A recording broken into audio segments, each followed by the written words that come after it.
Seja Deus.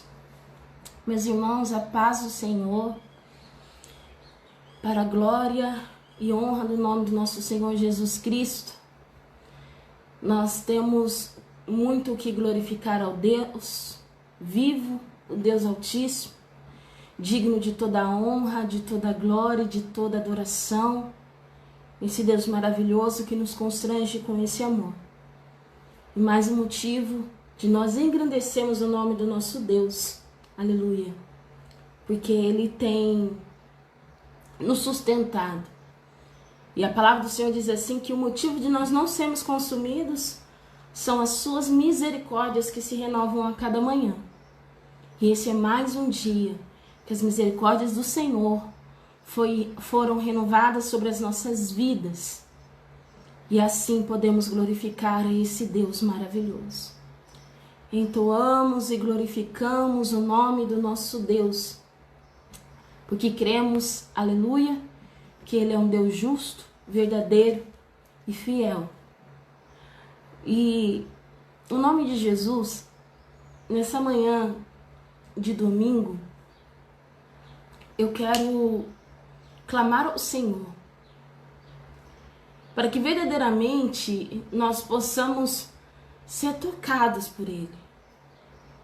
Eu entendo, meus irmãos, que nós temos enfrentado dias muito difíceis. Somente nós e o nosso Deus sabemos tudo que temos enfrentado, todas as batalhas que estão diante de nós. E eu quero clamar a Deus para que a Tua palavra possa ir de encontro com a nossa vida, trazendo a cura, a restauração, o renovo e principalmente, aleluia, a nossa libertação. Principalmente nós sermos libertos de nós mesmos. Eu creio que uma a maiores consciência que nós temos que ter é que não existe libertação sem posicionamento, sem uma tomada de decisão.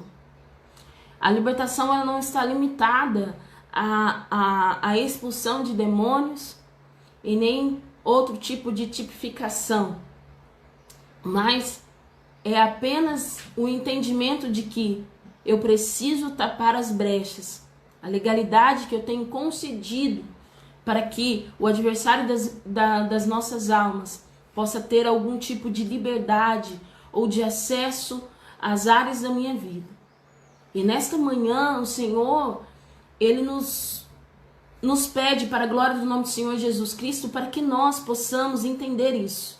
Senhor, tape todas as brechas, todo tipo de legalidade que possa haver na minha vida, dentro da minha casa, dentro do meu lar, seja nesta manhã preenchido pelo Espírito Santo, seja preenchido pelo Espírito de Deus, e nenhuma legalidade, nenhuma brecha seja concedida. Eu declaro em nome de Jesus Cristo, aleluia, que o adversário da minha alma, que o adversário das vossas almas, não tem mais legalidade na nossa vida. Ele não tem mais poder para atuar, porque o Deus vivo, Deus da minha vida que reina sobre mim, Ele controla a minha vida. Mas Deus também, Ele nos impulsiona a nos posicionarmos para sermos, aleluia, reparadores de brechas. Nós levantarmos como Neemias para reparar os muros, porque no contexto bíblico, o muro significa proteção. Os muros de Jerusalém foram reparados porque isso significa proteção. Os muros estavam derribados. E como nós reparamos os muros das nossas vidas? Trazendo a obediência como prática de fé, trazendo a palavra como manual de vida. E assim nós proporcionamos a cobertura espiritual sobre nós. No nome do Senhor Jesus Cristo, compreenda. Deus, Ele quer que você seja abençoado, abençoada, próspero. Porque a Bíblia diz que é estabelecido sobre nós uma promessa de que aqueles que vivem conforme a vontade de Deus, como se descreve em Deuteronômio capítulo 28, versículo 2, que aquele que observa e pratica os mandamentos de Deus, todas as bênçãos o alcançará. Deus quer dizer que você não foi feito para ser um caçador de bênçãos. Ele vai dizer que os seus celeiros serão fartos, você será abençoado ao entrar e ao sair, tudo que você colocar as suas mãos irá prosperar, e aonde você colocar a planta dos seus pés, você irá possuir. Mas a Bíblia diz também que aquele que não obedece, endurece o coração, aquele que não dá ouvidos à voz do Senhor, a partir do Deuteronômio, capítulo 28, versículo 15, a Bíblia diz assim, ó, se você não der os ouvidos à minha voz, à minha palavra, não obedecer os meus mandamentos, todas essas maldições virão sobre ti. Então nós entendemos que todas as vezes que nós quebramos os mandamentos de Deus, os princípios e os valores, nós abrimos uma legalidade de perseguição espiritual na nossa vida. E aí é o tempo que nós precisamos compreender que Deus quer trazer sobre nós um tempo de renovo, de bênçãos e de toda sorte de bênçãos sobre nossas vidas. É desejo do Senhor nos abençoar. Eu creio no nome do Senhor Jesus Cristo que Deus está com os céus abertos, com as comportas dos céus prontas para serem abertas, para que chuvas de bênçãos caiam sobre nós. No nome de Jesus, eu almejo nesse tempo, mediante tudo que eu tenho visto, tantas pessoas estão desacreditadas, desanimadas, têm tido a sua fé esmorecida diante de tudo que têm vivido. Como nós bem sabemos, o adversário da nossa alma, ele não tem brincado de ser diabo. Ele não tem falhado nas suas estratégias de destruir o povo de Deus, de esmorecer e enfraquecer a igreja de Deus. E eu creio que a única forma da igreja ficar vulnerável e fragilizada é quando a oração e a palavra não tem sido prioridade. Porque eu entendo, como diz o profeta Oséias, que o povo tem perecido porque lhe falta conhecimento. Quando nós verdadeiramente nos inclinamos a conhecer as Escrituras, eu creio que não tem como nós vivemos uma vida de engano. Porque quando permitimos ser tocados, impactados pela palavra de Deus, nós entendemos que é impossível nós ainda insistirmos viver pelos nossos conceitos, pelas nossas opiniões, ou pelos nossos desejos, ou aquilo que busca os nossos interesses e a nossa própria beneficência. Deus, pelo poder do nome do Senhor Jesus Cristo, Ele quer tocar a sua vida. Bom dia, tia, Deus abençoe. Bom dia. Paz do Senhor. E é isso que nos falta. Porque se nós buscarmos ter a palavra de Deus como manual de vida e fazer dela nossa prática de fé, mesmo que seja dolorido, mesmo que não seja fácil executar a vontade de Deus, eu creio que nós não iremos perecer. Porque a Bíblia me dá esse respaldo, e eu sempre cito esse texto da palavra do Senhor, no Salmo 34, verso 19, aleluia, que o justo passará por muitas aflições, mas de todo o Senhor a livrará. E vale a pena nós permanecermos obedecendo. Eu não vi nas Escrituras qualquer outro resultado de quem vive fazendo a vontade de Deus que não seja a vitória, que não seja as bênçãos alcançadas. Mas nós temos vivido um tempo onde a igreja do Senhor em si, ela tem ficado vulnerável e fragilizada, e devido a essa fragilidade e essa vulnerabilidade, ela tem ficado suscetível aos ataques do maligno. E muitas vezes nós não percebemos as suas estratégias, a maneira como ele tem trabalhado para fragilizar a igreja, a maneira como ele tem trabalhado para desestruturar a igreja do Senhor. E a Bíblia diz como promessa que nada poderia, se nós permanecermos em Deus, eu creio nisso, nenhuma ferramenta preparada contra nós prevalecerá. Que as portas do inferno não prevalecerão contra a igreja do Senhor. Mas essa igreja precisa estar alicerçada no Deus vivo, no Deus poderoso. E uma das estratégias que mais tem sido cauterizado, dos pecados que tem sido cauterizado nesse contexto, é a falta de comunhão. É a maneira como o adversário das nossas almas tem atacado veementemente as feridas e as fragilidades e a fraqueza individual de cada membro do corpo de Cristo. E ele sabe como a forma de desestruturar o corpo, se infiltrando, trazendo conflito, contenda, divisão. Porque esse é o papel do nosso adversário, dividir. E o nosso Deus é um Deus que almeja a unidade. Um dos pilares do Evangelho de Cristo é a unidade, a genuína comunhão. Deus, ele quer que nós venhamos somar uns com os outros, mas o diabo, ele quer dividir. Agora você vê, se nós entendermos o que precisa ser trabalhado na individualidade, o que nós precisamos nos mover e nos proteger, a gente certamente vai ter uma igreja protegida e uma igreja coberta, aleluia, com toda a proteção espiritual. Aí que nós precisamos compreender que o tratamento, ter o nosso caráter forjado, trabalhado por Deus, não começa dentro da igreja, mas começa dentro dos nossos lares.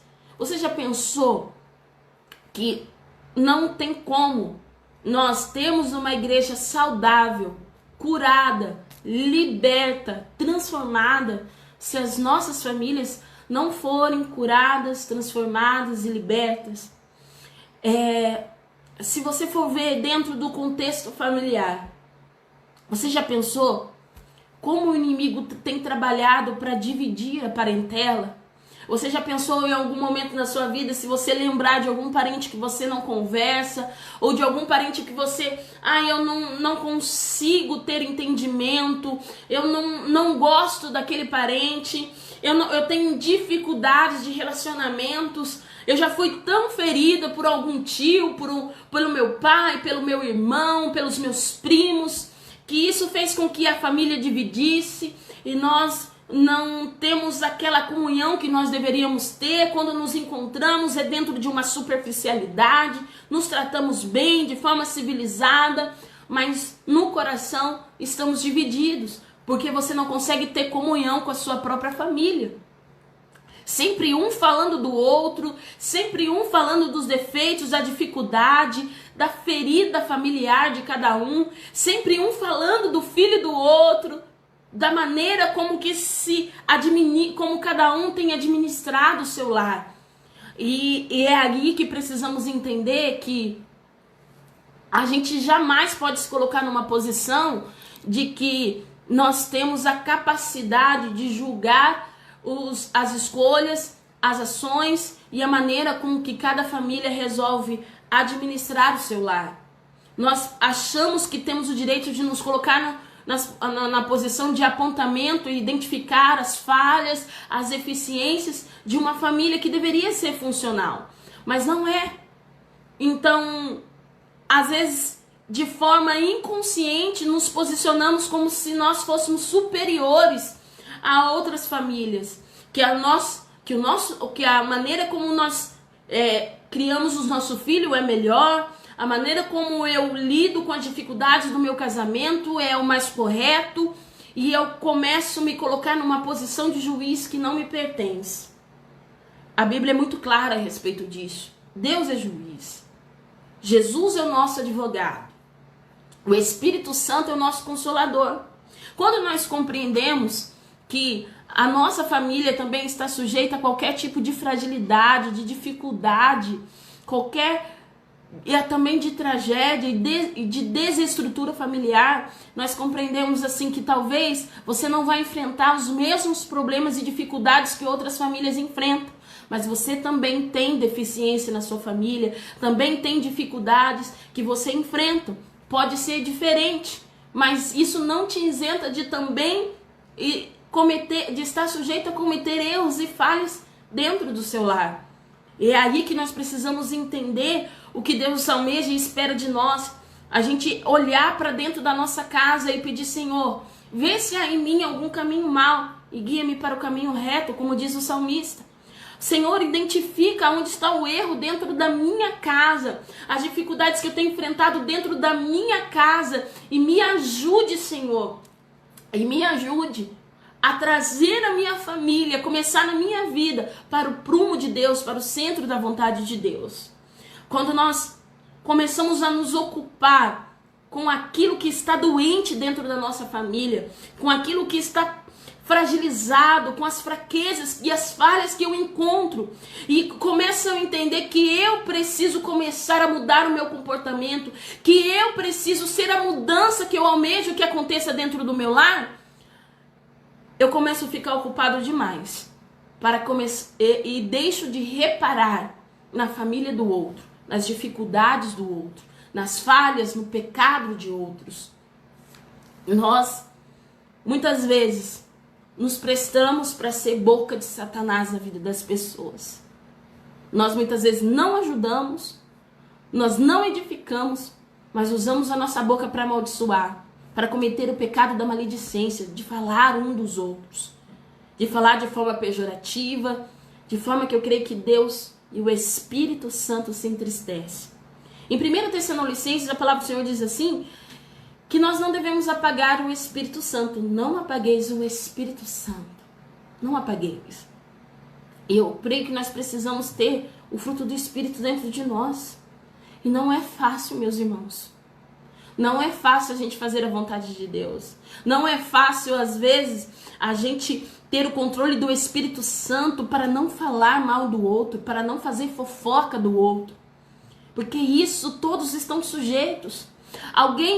Algum momento da sua vida você fez um comentário a respeito de alguém, mas como o tempo vai passando, você vai enxergando que você se encontra diante de tanta dificuldade, de tantos problemas. Nós estamos num mundo onde está tão difícil criar os nossos filhos. Você vê: Senhor, eu tenho tanto trabalho dentro do meu lar que eu não posso me colocar em uma situação de identificar as dificuldades, as feridas e os pecados alheios. Deus quer trabalhar no nosso coração. Como eu disse, a gente vai ter uma igreja curada e sarada se a nossa família for curada e sarada. Se hoje nós temos uma igreja que tem dificuldade de perdoar, porque nós temos dificuldade de estabelecer o perdão dentro dos nossos lares. Tantas mulheres têm arrastado a falta de perdão com seus cônjuges, e porque só deixou levar, as coisas foram mal resolvidas dentro do matrimônio, e aquela mágoa, a falta de perdão ainda está enraizada. E quando a gente começa a estabelecer uma intimidade com as escrituras, a gente vê assim que se a gente não perdoa, Deus também não nos perdoa, é bíblico. E a falta de perdão, ela retém as bênçãos de Deus nas nossas vidas. Você já pensou o que Deus espera de você? O que Deus precisa que você se posicione? E uma das dificuldades, se a gente tem uma igreja que não perdoa, uma igreja que julga, uma igreja que almeja a punição do outro, que não consegue ter misericórdia do outro, é porque nós exercemos isso dentro dos nossos lares. A igreja é o reflexo da família. Você já pensou assim, há quantos anos você tem de matrimônio? Ou quantos anos tem os seus filhos? Como que você está com todos da sua parentela?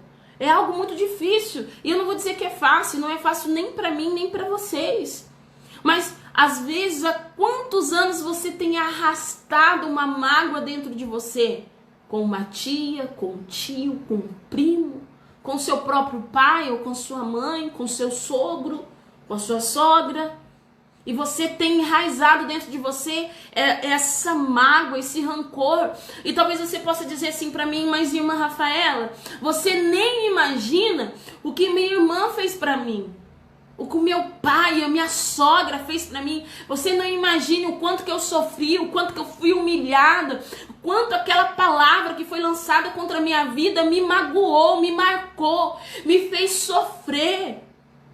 E é isso, e toda vez que eu lembro do que fizeram para mim, dói. Eu não consigo esquecer, isso me prende, me deixa entristecida, me deixa amargurada. Até hoje eu não consigo me relacionar de forma saudável com essa pessoa, porque eu lembro do que ela me fez, do sofrimento que eu passei, da humilhação que eu sofri.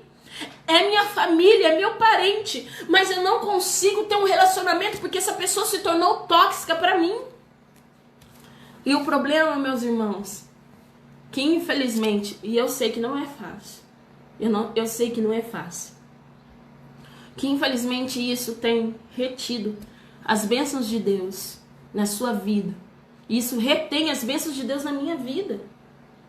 Imagine, eu como você tenho experiências familiares difíceis também. E não foi fácil superar algumas feridas. Não foi fácil superar algumas palavras que foram lançadas contra a minha vida, da mesma forma que eu creio que foi com você. Mas nós precisamos também nos perdoar. Às vezes nós não conseguimos nos perdoar por algumas escolhas também que nós fizemos. Você entende que Deus, Ele primeiramente, Ele quer tratar conosco. Ele quer sarar a nossa casa. Ele quer sarar a nossa família. Às vezes, por muitos anos, você tem arrastado um fardo. É como se você estivesse carregando um defunto nas costas. É isso que você faz quando você não perdoa. E eu estou falando como instrumento que também precisa entender a plenitude do exercício do perdão, ao qual também eu reconheço que não é fácil, que tenho também dificuldades em algumas circunstâncias, como você, que talvez você pense, como eu vou superar, como perdoar as injustiças que eu sofri, como perdoar uma pessoa que durante tanto tempo só me fez ferir, machucar, lançar palavras sobre minha vida, que me mataram por dentro. Hoje eu tenho dificuldade, o meu relacionamento com essa pessoa da minha família é superficial, porque em todo o tempo ela só me fez machucar, me traiu, me passou a perna, me enganou. E eu quero que você permita que Deus entre no seu coração nessa manhã, trazendo cura. Eu preciso permitir que Deus estabeleça a plenitude da cura dele sobre a minha vida. Não é fácil, meus irmãos, nós perdoarmos, não é fácil. Então, um dos fatores que nós vemos na igreja, a dificuldade do perdão, é a dificuldade que nós temos de exercer o perdão dentro do nosso lar. Uma igreja, muitas vezes nós vamos ter uma igreja rancorosa se a maioria das famílias não conseguir o exercício do perdão. A Bíblia já diz que se a gente souber que tem um irmão que tem algo contra nós, e nós quisermos oferecer a oferta a Deus, o sacrifício ao Senhor, antes nós temos que nos reconciliar com Ele e depois oferecer a nossa oferta a Deus. Eu não sei o que você tem enfrentado, mas cuidado com as armadilhas do maligno. Eu não sei se você enfrentou um processo na sua vida de grande ferida, você foi machucado por algum líder, por algum pastor, se você se decepcionou. Se você se decepcionou de tal forma que você nem consegue se reerguer e voltar para a presença de Deus. Se o seu líder, se o seu pastor, se a sua pastora foi um instrumento de ferida na sua vida, você precisa entender que eles são humanos, sujeitos a erros como nós. Nós também, em algum momento da nossa vida, nós ferimos e machucamos alguém. Nós não estamos isentos de ser instrumento de ferida na vida de alguém. E o inimigo é o oportunista, porque todas as vezes que uma autoridade espiritual falha, sendo um instrumento de ferida, o desejo de Satanás é que nós venhamos reagir com rebelião. Porque ele sabe, como diz a palavra do Senhor, que a rebelião é como o pecado de feitiçaria para Deus. O adversário da nossa alma quer nos deixar cativos a um ciclo de pecado e derrota.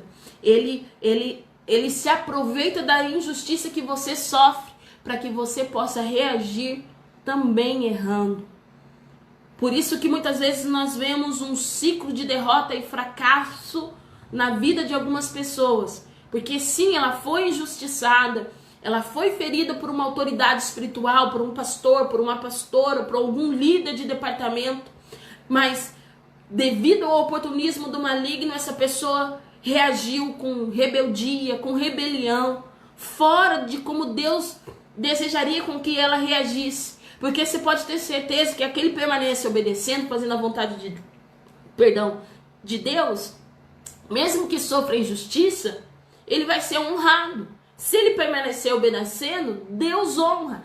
Aí que nós entendemos que os humilhados serão exaltados. É aí que a gente compreende que a gente vai desfrutar desta promessa. E esses são problemas que nós temos enfrentado dentro das nossas igrejas.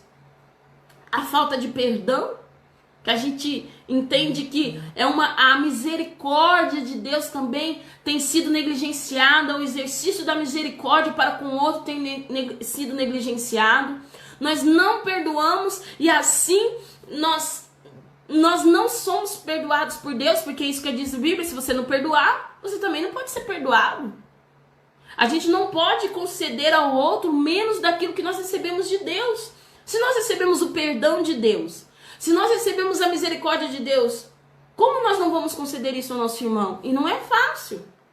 Vai ter momentos que a nossa carne vai querer prevalecer. Talvez você reagiu a uma injustiça com ira, com tristeza, com indignação. Você falou muitas coisas que não deveria. Você agiu como não deveria, mas Deus está dizendo: não mude o seu posicionamento. Eu entendo que você sofreu a injustiça. Eu entendo que você está indignado, que você está irado, que você não se conforma com o que fizeram com você.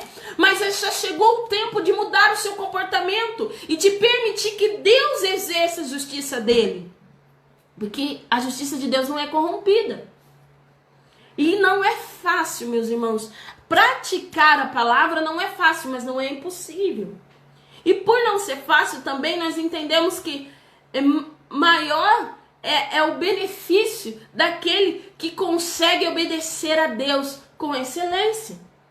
Porque eu sempre cito esse texto. Em Efésios 3:20, a palavra do Senhor diz que o Senhor é poderoso para fazer infinitamente mais que pedimos, que pensamos, segundo o seu poder que opera em nós. E eu tomo posse dessa palavra. Eu sei que Deus pode fazer muito mais. Então nós identificamos esse tipo de problema. A falta de perdão. Aí a gente entra num ciclo vicioso. Se nós não perdoamos, Deus não nos perdoa. Como que a gente pode dar para o outro menos do que nós recebemos de Deus? Nós não exercemos a misericórdia. Nós reagimos à injustiça com rebelião muitas vezes. E a Bíblia diz que a rebelião é como pecado de feitiçaria, e assim nós não nos sujeitamos a Deus. Deus, Ele sabe exatamente da nossa fraqueza, da nossa fragilidade, das nossas limitações. E nós temos o Espírito Santo, como diz em Romanos capítulo 26, 27, que o Espírito Santo nos assiste na nossa fraqueza. Ele intercede por nós com gemidos inexprimíveis, porque nós não sabemos orar como convém. Mas o Espírito de Deus intercede de acordo com a vontade do Pai.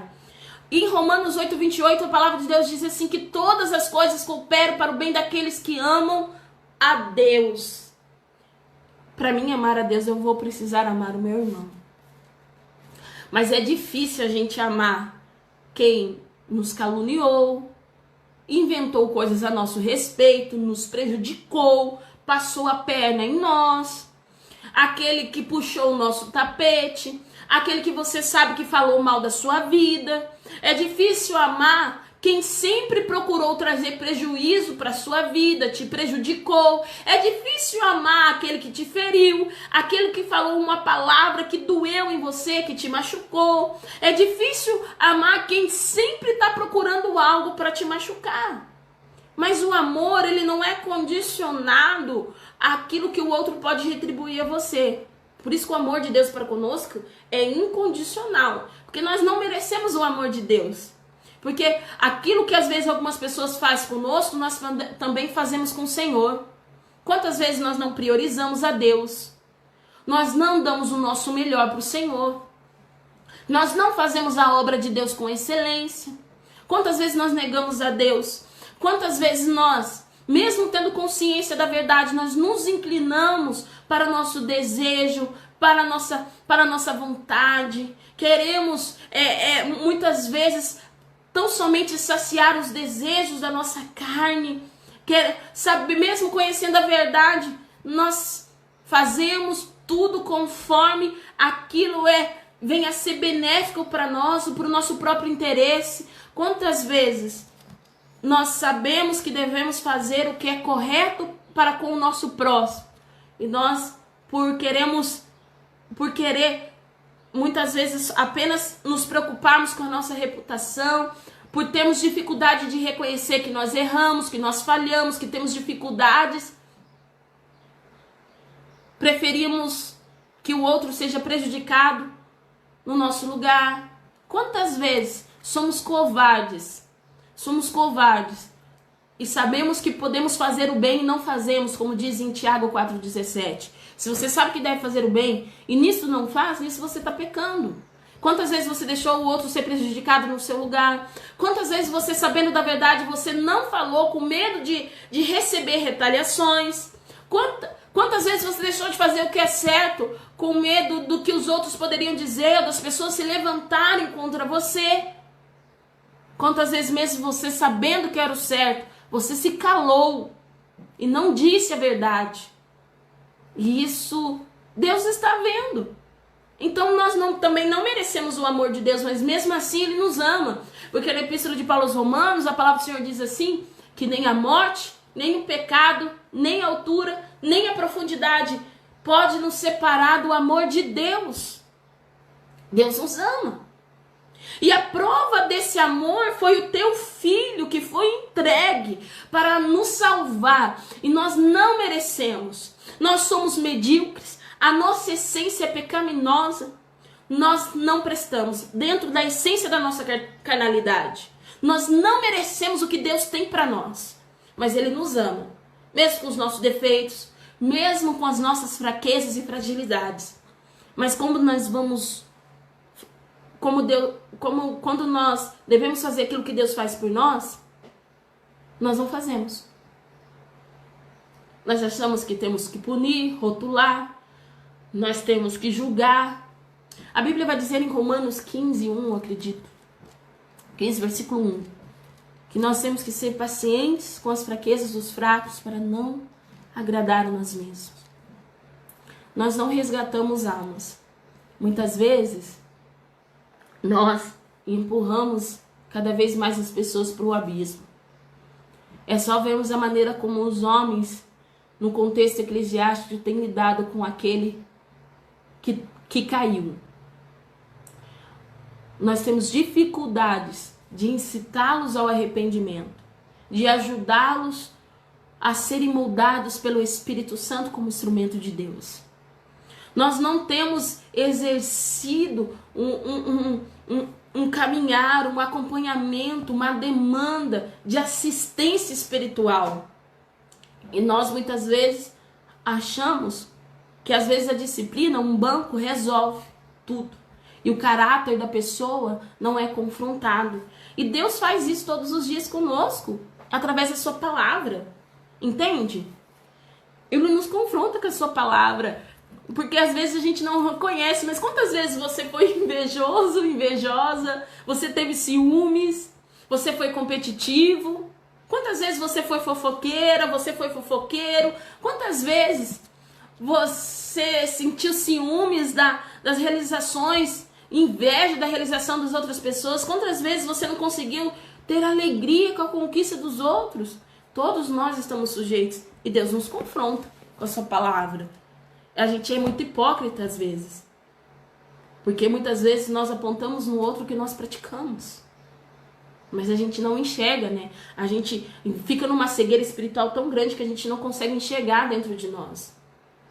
Não consegue enxergar as nossas próprias dificuldades, as nossas limitações. Às vezes a gente não enxergamos em nós mesmos nossos desvios de caráter, porque nos achamos superiores e não somos. Somos pequenos, dependemos de Deus. Nós precisamos do Senhor para sermos pessoas melhores. E é por isso que o amor de muitos tem se esfriado. É por isso que Jesus disse que não encontraria fé na terra. A gente não tem misericórdia das pessoas. Nós não temos tido mais amor. E eu falo assim no contexto da sociedade, não apenas de cunho eclesiástico, mas da sociedade. A gente sempre está querendo passar a perna no outro, a maioria das pessoas tem buscado fazer o que é benéfico para você. As pessoas não têm, não aceitam mais renunciar, perder, porque não conseguem conhecer agora o momento do outro. Eu sei que eu não tenho vocação para isso. Não é o meu dom estar nessa posição. Então eu preciso entender que eu preciso me retirar para que o outro você opere com mais excelência devido ao dom que Deus concedeu a ele, para que o corpo possa continuar gerando frutos, cada um dentro da sua função. A gente não consegue ficar alegre com as conquistas que as pessoas têm tido dentro da sociedade. Não é a igreja que tem provocado na sociedade o desejo de que nós podemos viver com excelência, buscando o interesse do outro, como a Bíblia diz e espera que nós façamos. Porque a Bíblia diz que eu tenho que considerar o outro superior a mim. Mas nós fazemos ao contrário. Nós nos achamos superiores às pessoas. Então como nós vamos nos tornar melhores que a própria igreja não tem conseguido influenciar a sociedade, mas tem repetido a negatividade, as deficiências que nós encontramos na sociedade? A competição, a inveja, os ciúmes, as pessoas buscando o próprio interesse. A falta de contentamento com as conquistas que nós encontramos. É como se a igreja não conseguisse mais ser luz na sociedade como Deus espera, nem sal da terra. A igreja não tem feito a diferença, porque temos repetido dentro da igreja as deficiências que nós encontramos na sociedade. E isso é triste demais. As pessoas antes olhavam uns 10, 20 anos atrás, eu creio que em torno de 20, 30 anos atrás, quando se falava a respeito de um cristão, as pessoas entendiam que aquele cristão a gente poderia confiar na palavra, eram pessoas verdadeiramente tementes a Deus, que se decidissem por servir ao Senhor, fazia com excelência, não fazia a obra de Deus relaxadamente, cumpria a sua palavra, quando falava, cumpria, e as suas ações eram em conformidade com aquilo que ele pregava, com aquilo que cantava. Mas muitos cristãos, na verdade, infelizmente, têm envergonhado a Cristo. Muitos cristãos têm entristecido o Espírito Santo, têm trazido vergonha e escândalo e têm sido pedra de tropeço para as pessoas. E é isso que nós precisamos entender em nome do Senhor Jesus Cristo. A igreja não tem conseguido ter sido luz, porque ao invés de provocar o mover da santidade, da glória, da unção de Deus sobre a sociedade, nós temos permitido que a carnalidade prevaleça dentro de nós. E aquilo que era para ser um corpo de Cristo tem se tornado um sistema eclesiástico, apenas mais uma forma de governo. E as pessoas agora não têm suportado a sã doutrina. Nós deixamos de ser o corpo de Cristo e nos tornamos um sistema eclesiástico movido apenas pela carnalidade, pelo aquilo que o homem acha, pela opinião do homem, não pelo mover de Deus. A igreja tem se tornado, infelizmente, muitos têm se tornado assim, movidos pela amizade, pela conveniência, por recursos financeiros e não pelo Espírito Santo. No início da igreja primitiva, lá em Atos capítulo 42, Atos 2, versículo 42, a palavra do Senhor diz assim, que, aleluia, glória ao nome do Senhor, louvado seja o nome, que eles perseveravam na doutrina dos apóstolos, na comunhão e no partir do pão.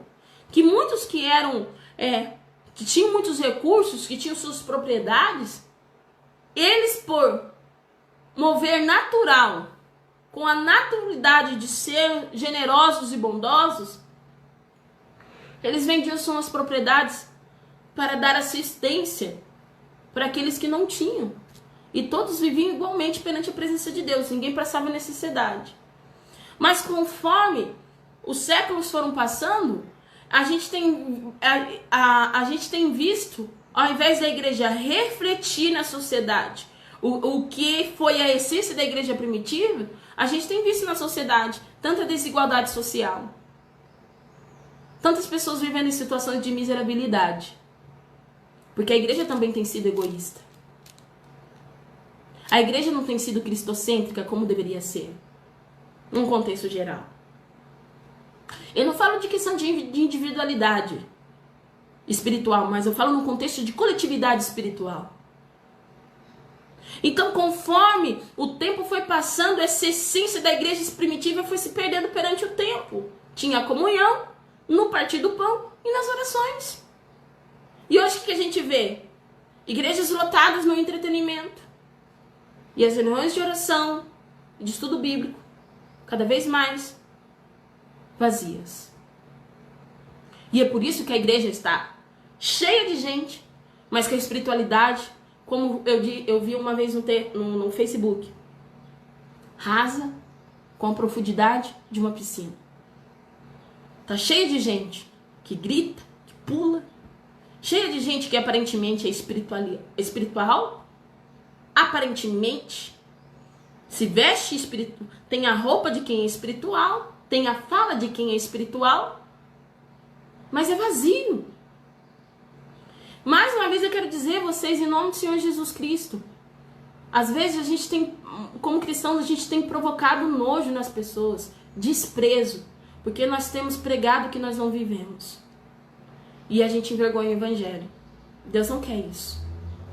Deus quer que a igreja seja luz, como o Cristo propôs. Vocês devem ser luz do mundo e sal da terra. E no nome do Senhor Jesus Cristo, eu quero clamar para que você entenda o que Deus espera de nós. Lembre-se, de novo, eu vou dizer o que dizia em Atos, capítulo 2, versículo 42. E eles perseveravam na doutrina dos apóstolos, na comunhão e no partir do pão, nas orações.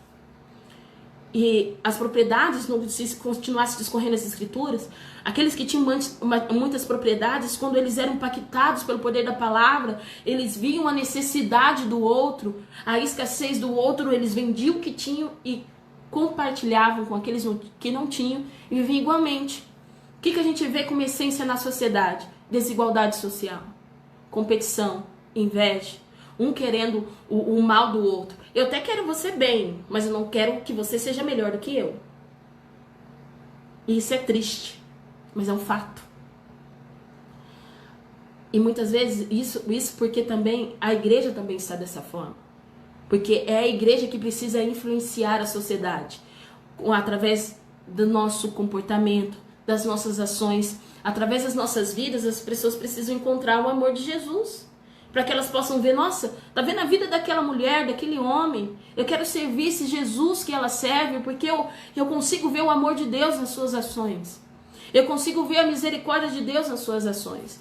E nós somos falhos. Nós temos a nossa dificuldade. A gente compreender, existe a humanidade de cada um, o sujeito do fracasso, da fragilidade. Mas o maior reconhecimento que nós podemos ter é aquilo que Davi fez. Davi foi um homem segundo o coração de Deus. Mas o que mais me chama a atenção é que quando Davi se arrependia, era genuíno, era verdadeiro. Porque naquilo que ele pediu perdão para Deus, ele não praticava mais. Daí a gente vê, na verdade, um bando de crente apenas tendo remorso. E a gente vendo repetições e repetições, e vira um ciclo vicioso de erro, de pecado, de fracasso. E isso independe de religião. Mas é uma questão de a gente entender que nós precisamos cada vez mais ter o nosso caráter forjado. Nós vemos alguns irmãos e irmãs têm se distanciado do que verdadeiramente é a essência do evangelho. E por isso que não temos feito a diferença na sociedade.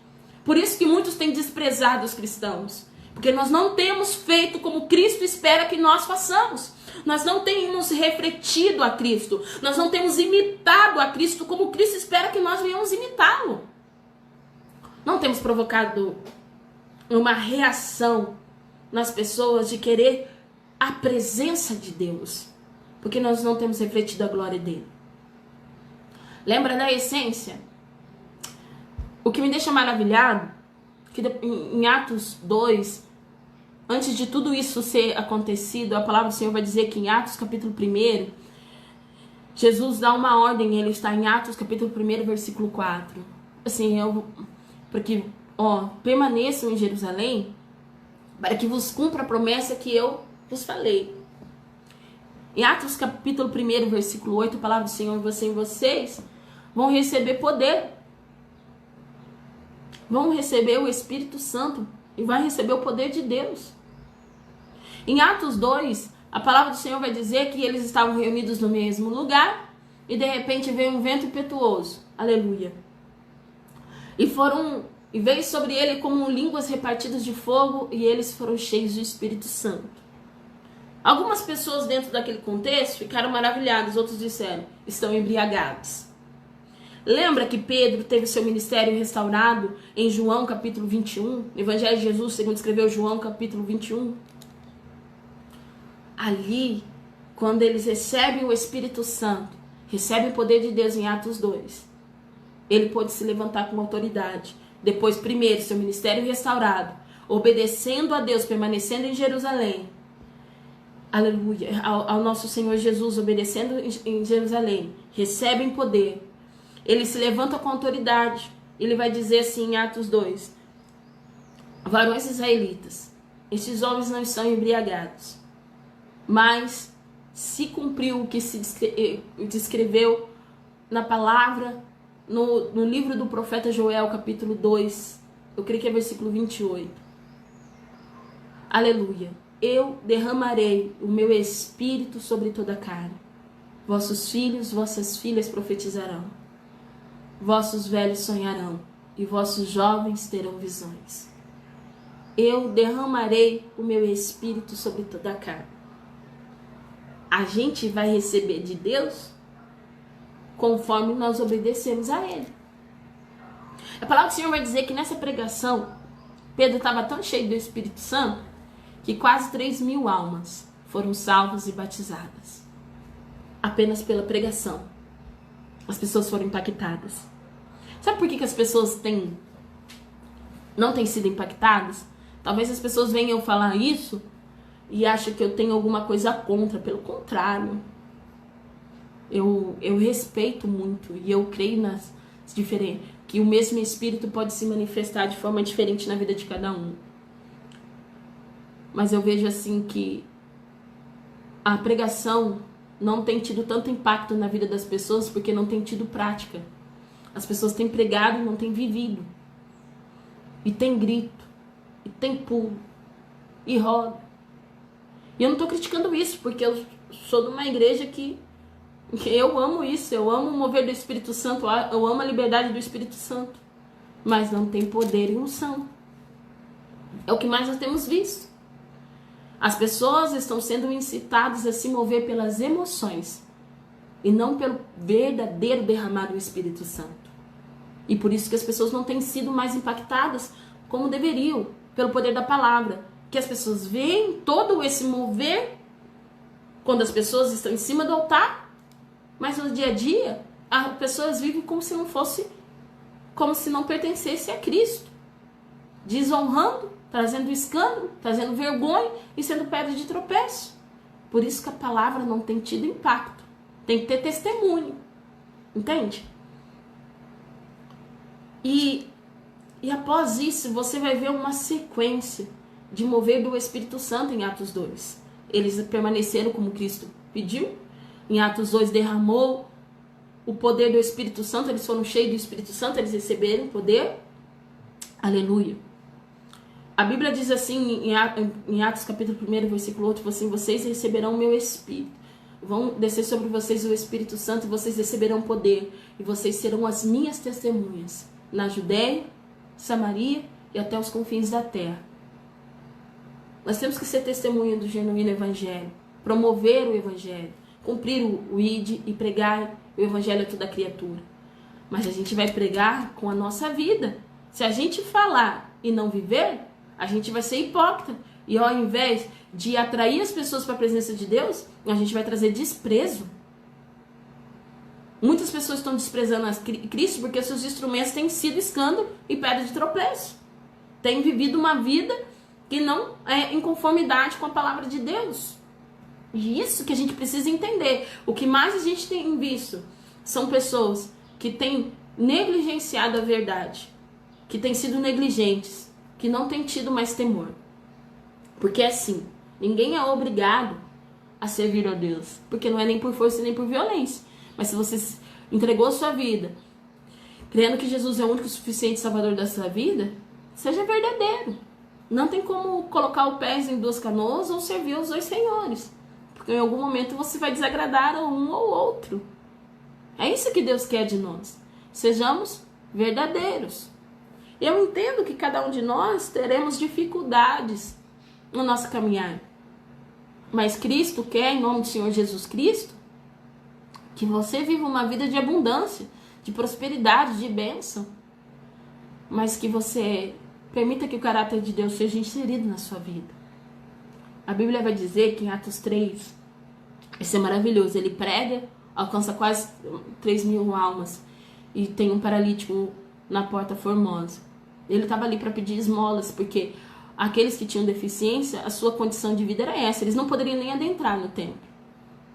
E como eles não poderiam trabalhar, a única opção de vida deles é pedir esmola. Então ele fitou os olhos nos discípulos, esperando com que ele recebesse algo, uma moeda. E às vezes nós nos colocamos nessa condição. Muitas pessoas aceitam muitas condições que não é o que Deus tem para a vida dela. A gente permite muitas vezes o sofrimento. Muitas vezes nós permitimos que as pessoas venham nos ferir. Nós muitas vezes permitimos uma condição de miserabilidade, uma condição de que as pessoas venham estar nos ferindo, nos machucando. Nós nos colocamos muitas vezes permitimos que a gente viva um ciclo de derrota e fracasso na nossa vida. E a gente acha que a gente é isso mesmo que a gente tem que receber, que nós não temos o direito ou não merecemos receber o melhor de Deus, que é isso que temos. E muitas vezes nos movemos achando que aquilo que nós podemos receber apenas são as esmolas, mas Deus tem o melhor para você. Deus tem o melhor para sua família, para sua casa.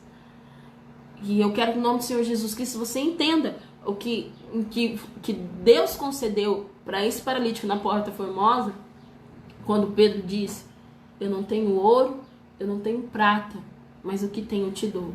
Em nome de Jesus, levanta e anda. Existem condições muitas vezes nas nossas vidas que nós buscamos os atalhos e achamos que a gente merece viver dessa forma. É assim mesmo que temos que viver, é assim mesmo, é só isso mesmo que eu posso desejar. Eu não posso nem pensar em querer algo melhor porque eu não mereço nada, não tenho dignidade. Mas Deus não se move por questão de merecimento. Deus não tem essa de meritocracia, sabe? Você só recebe o que merece. É aí que nós compreendemos a essência da graça. que é o favor imerecido. Deus quer dizer, filho, filha, vem para minha presença, porque o que eu tenho para você é bênção, é transformação. Eu não vou te deixar da maneira como que você tá, porque o meu desejo é que você vença, que você seja um vitorioso, uma vitoriosa. Eu não criei você, eu não te formei para que você vivesse uma vida de derrota e fracasso. Eu não te formei para que você vivesse uma vida apenas almejando esmolas das pessoas. Sabe, pessoas que ficam mendigando afeto, mendigando uma vida de pelo menos para viver de forma digna. Não, Deus não te formou para isso. Já diz em Salmo 139, verso 16: os meus olhos te viram quando você ainda era um embrião no ventre da sua mãe, e todos os dias eu escrevi num livro sem que nenhum deles havia havido. Quando o Senhor chamou Jeremias, ele disse em Jeremias capítulo 1, versículo 5: eu te escolhi desde o ventre da sua mãe e te chamei como profeta das nações. E não é diferente conosco. Deus nos escolheu quando ainda éramos o embrião no ventre da nossa mãe, quando ainda estávamos no ventre da nossa mãe, quando ainda era um ser informe dentro da nossa mãe. E é isso que nós precisamos tomar posse e nos agarrarmos naquilo que Deus tem para nós. A gente se sujeita a um estado de humilhação muitas vezes, permite que as pessoas nos humilhem, permite que as pessoas continuem nos ferindo, nos machucando, e é tempo de decisão, porque Deus não te formou para o fracasso. Mas essa cobertura, essa vida de obediência e de transformação só vai acontecer se você obedecer, se você desejar e permitir que Deus transforme seu coração. Por isso que é tempo de perdão, é tempo de entrega, de restauração, é tempo de voltarmos os nossos olhos para Cristo e permitir que Ele toque aonde nós não permitimos que ninguém toque. Abrir o nosso coração e deixar Ele entrar e trabalhar em nós. Nós temos feridas dentro de nós. Muitos de nós temos feridas. Coisas que ainda que nós não permitimos ninguém entrar. Deixe que Deus reorganize algumas áreas da sua vida que se encontram em desordem espiritual e coloque o prumo dele na sua vida. A gente está cada vez mais nos importando com nossa reputação e deixamos de permitir que o nosso caráter seja forjado por Deus. O mais importante é o caráter. A gente se preocupa demais com os status, com o que as pessoas vão fazer, em demonstrar nas nossas redes sociais o quanto nós estamos bem, o quanto nós temos uma família perfeita, mas nós não temos. A nossa família tem fragilidades, tem problemas, tem dificuldades. Nenhum casamento é perfeito, pelo contrário. Existem muitas batalhas, existe uma luta muito grande do adversário para destruir as famílias. Para querer deixar institucionalizado de que não deu certo, separa, segue, baile, né? Como muitos no mundo dizem aí. Mas não é assim. Eu sei que existem situações e situações, eu não estou engessando ou padronizando, não. Existem muitas situações que não têm condições. Mulheres que sofrem violência doméstica.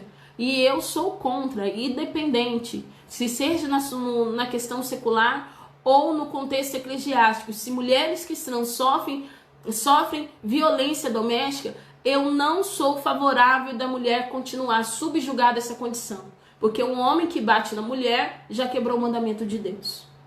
Para mim, é isso. Existem situações e situações.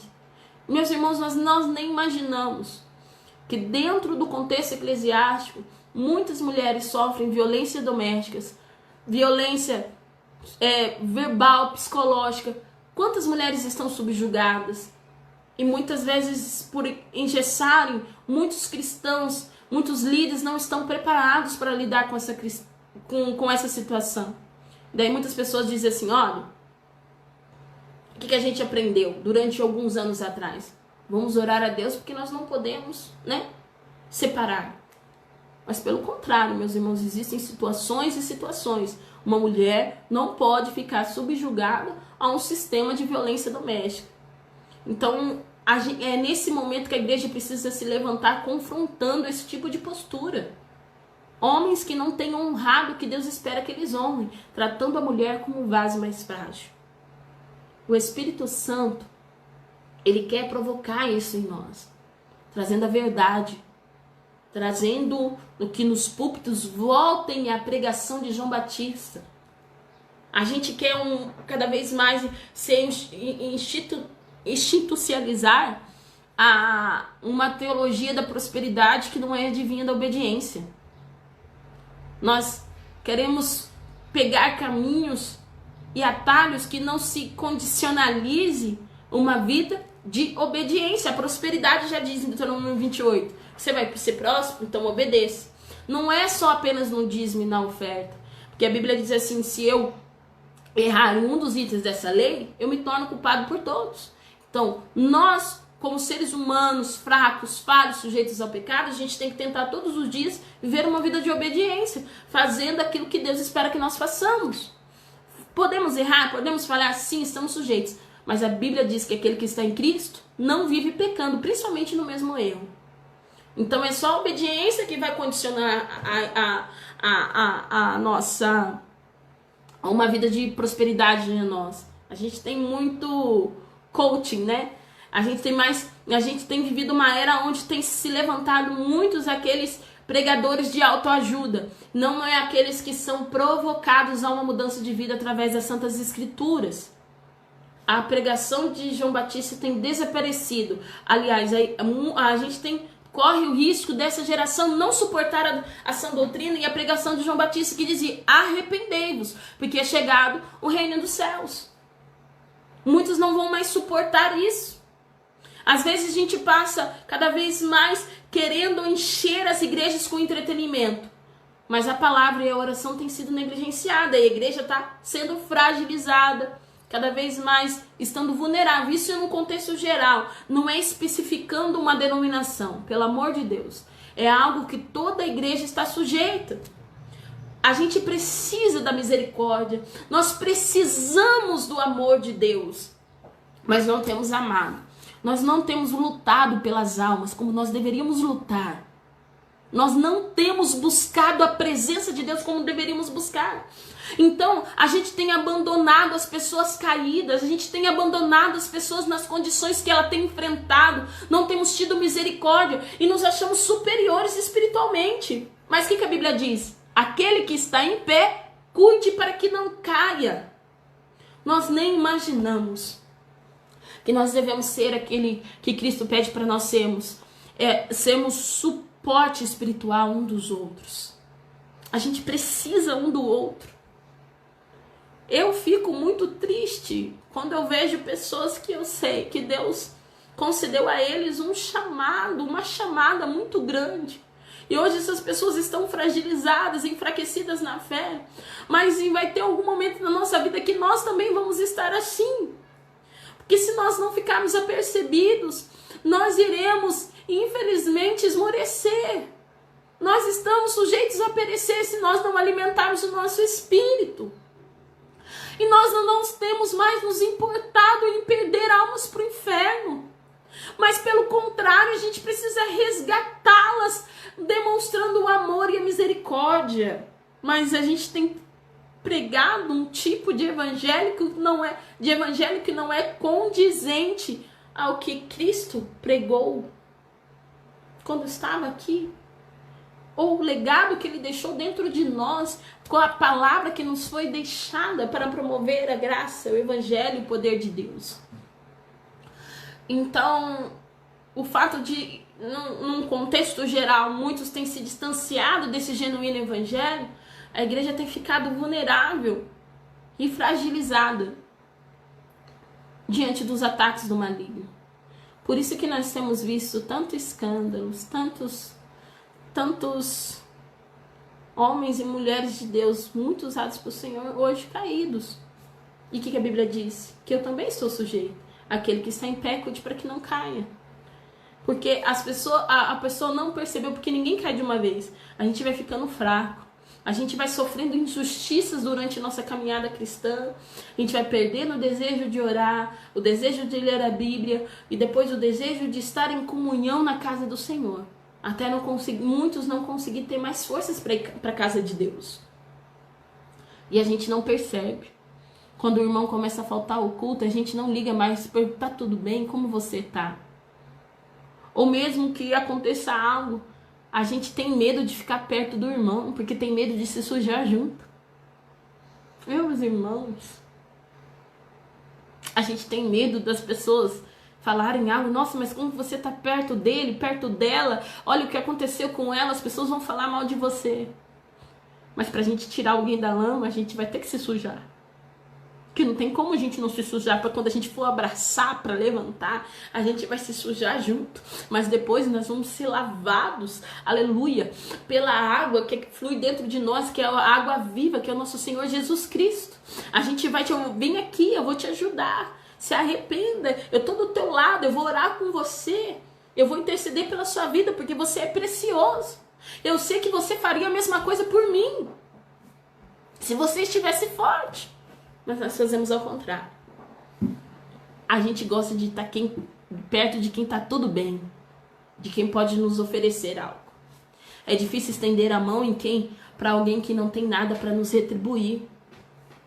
E esse tipo de evangelho que muitos têm vivido é mentiroso e não tem nada a ver com Cristo. Entende?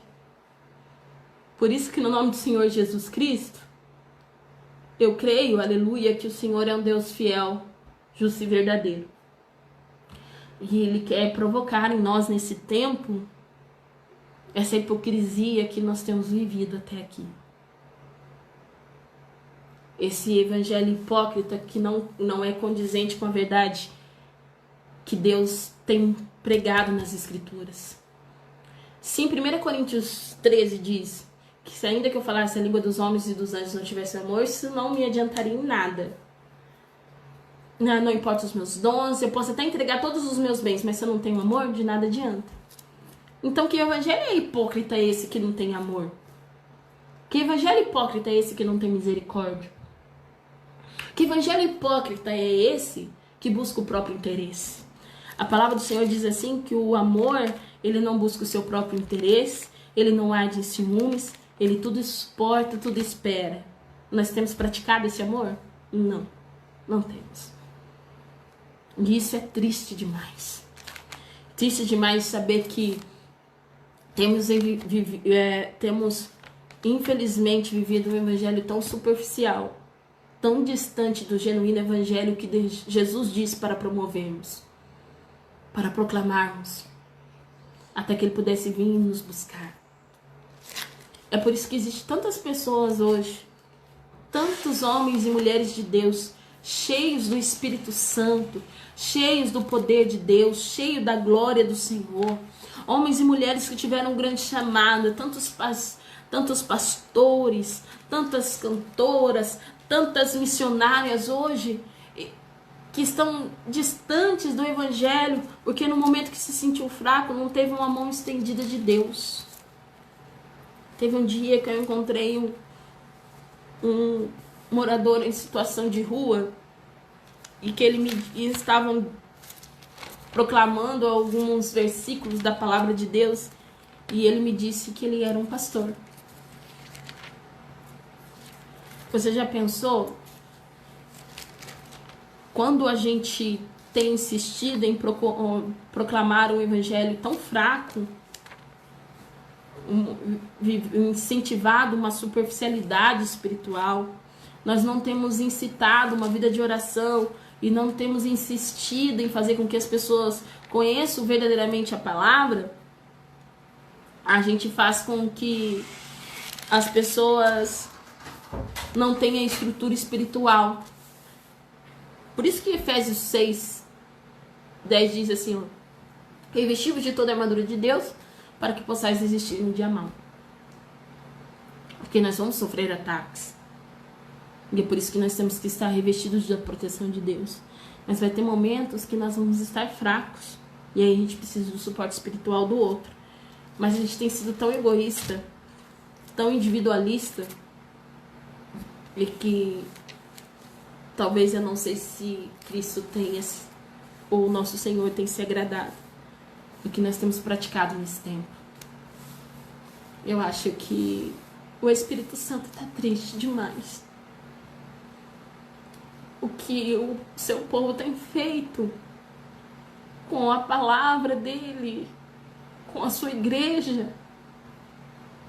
O desejo do homem tem prevalecido, as pessoas têm movido por amizade, por dinheiro, muitas vezes. Infelizmente, em alguns momentos isso também acontece. Por posição, por medo de reconhecer que falha, que erra. E tem se distanciado dessa doutrina. E eu sinto, meus irmãos, dentro de mim, que o Espírito Santo está triste. Que as pessoas e as almas têm ficado em segundo lugar. Nós não temos tido mais sede e fome do que as pessoas desejam. Das pessoas ter o desejo dentro de nós que as pessoas sejam salvas, impactadas pelo poder da palavra. Nós temos nos preocupado tanto com a posição, com o cargo, com os títulos. E nós temos nos preocupado mais com que muitas pessoas têm morrido espiritualmente. Tantas pessoas não têm se permitido ser confrontado no seu pecado, nas suas feridas, nos seus sentimentos, no seu caráter. Pessoas doentes em posições significativas nas igrejas. E essas pessoas têm matado as pessoas espiritualmente por falta de sabedoria, por falta de discernimento, por não ter sido curadas nem libertas. Continuam ferindo, machucando pessoas. E até quando nós vamos nos sujeitar a isso, permitir esse tipo de coisa?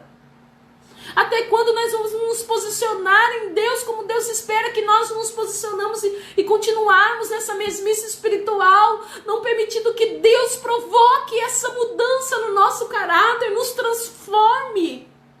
É triste demais ver a condição que se encontram as igrejas nesse país e no mundo. A doutrina do homem subjugou essa doutrina de Deus. Isso é triste demais. É triste demais de ver tanta mentira, tanto engano. E como Deus vai se manifestar aonde o pecado já prevaleceu. É por isso que é tempo de um grande arrependimento. Em Crônicas, a palavra do Senhor diz: se o meu povo, que se chama pelo meu nome, se humilhar e orar, eu ouvirei dos céus e sararei a sua terra. Mas não tem tido nem humilhação, nem rendição, nem arrependimento. Para nós entendermos o que acontecia quando Jonas não queria pregar para os ninivitas, ele sabia da grande, longânima misericórdia de Deus.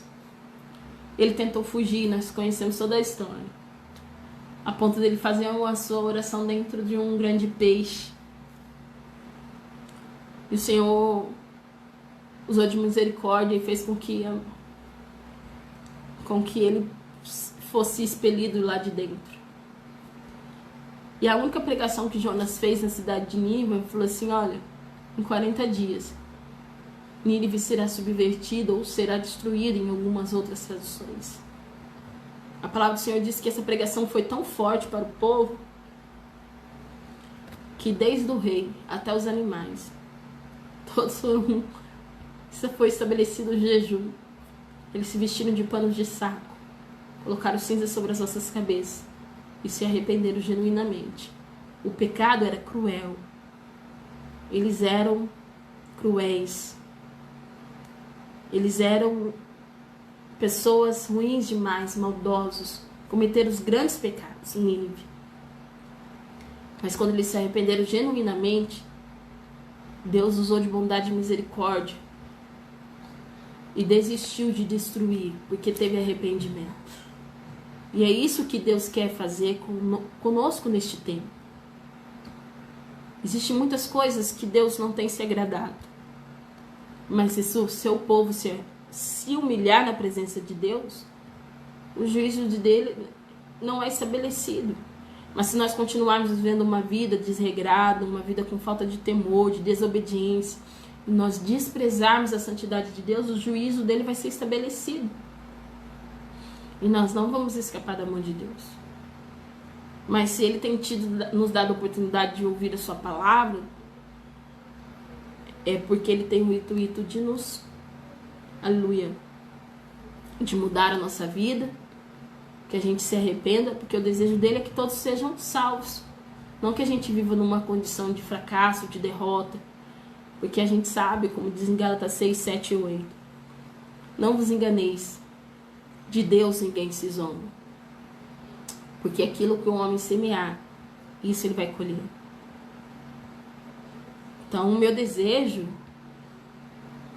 é que, se a gente não prestarmos atenção de todos os sinais que Deus tem dado, tudo que temos vivido, até mesmo diante dessa pandemia, se a gente não se humilhar mesmo em arrependimento,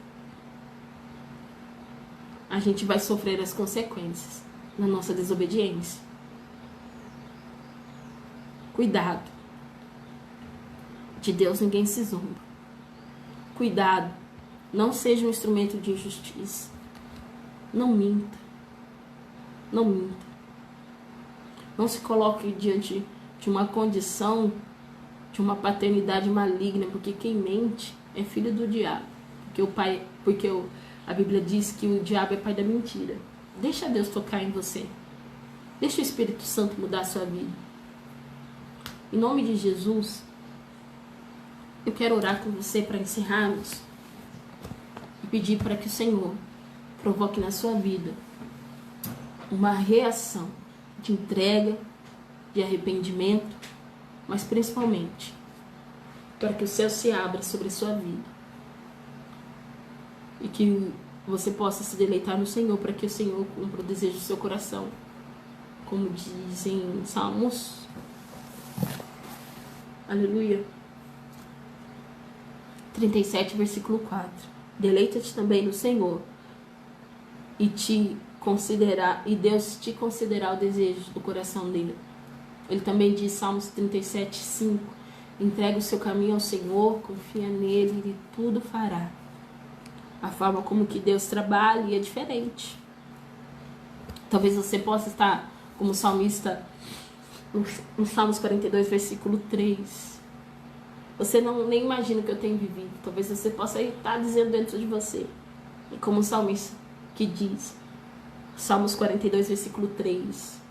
As minhas lágrimas servem-me de mantimento de dia e de noite, enquanto me dizem, aonde está o teu Deus?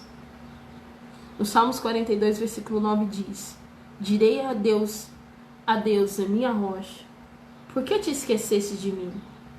Por que ando lamentando por causa da opressão do meu inimigo?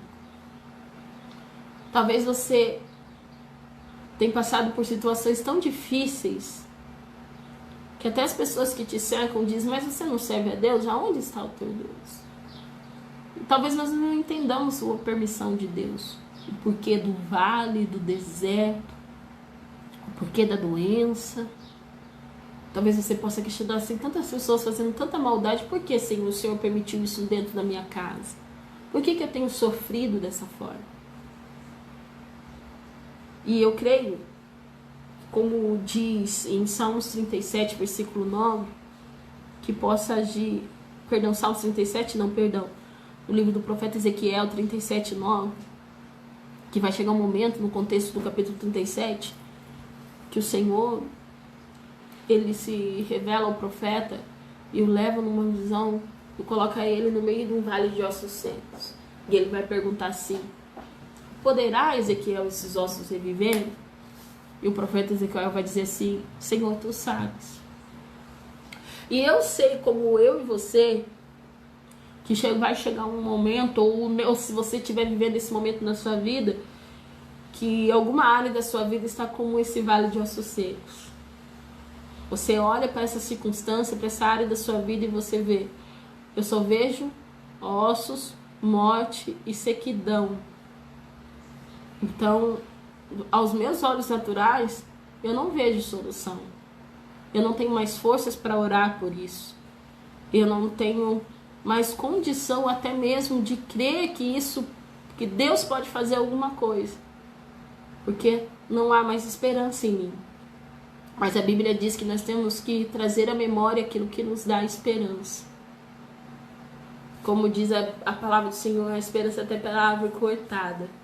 Porque eu creio que sobre os cheiros das águas ela novamente brotará. E eu creio que quando o profeta Ezequiel se posicionou para profetizar no meio do vale, ele se posicionou em obediência, mas também creu.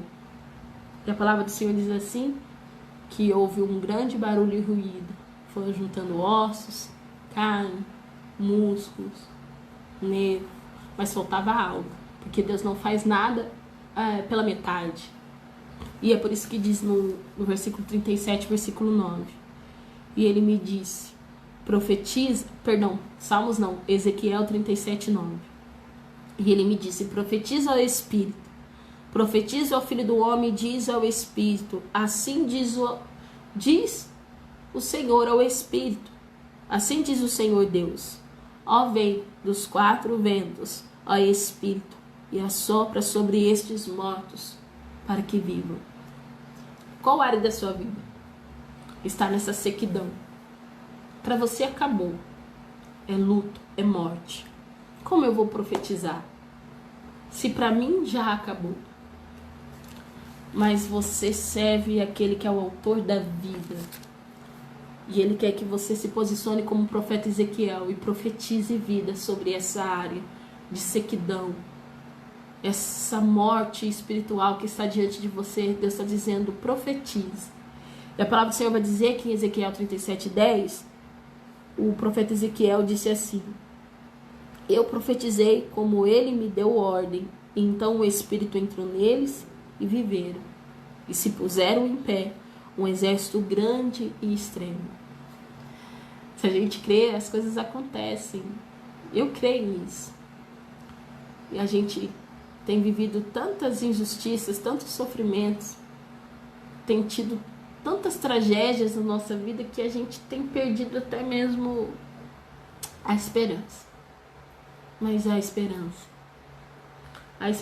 para o ferido, a esperança sim. Mesmo que com os olhos naturais a gente não consiga enxergar o que está diante de nós, o que Deus pode reservar para a nossa vida. Mas o Espírito de Deus está querendo tocar no seu coração e dizer assim, olha, peça para Deus abrir os seus olhos espirituais para que você enxergue o que está diante de você. E como o profeta Ezequiel profetizou, faça como profeta. Senhor, eu profetizo sobre vida, ressurreição, nessa área da minha vida.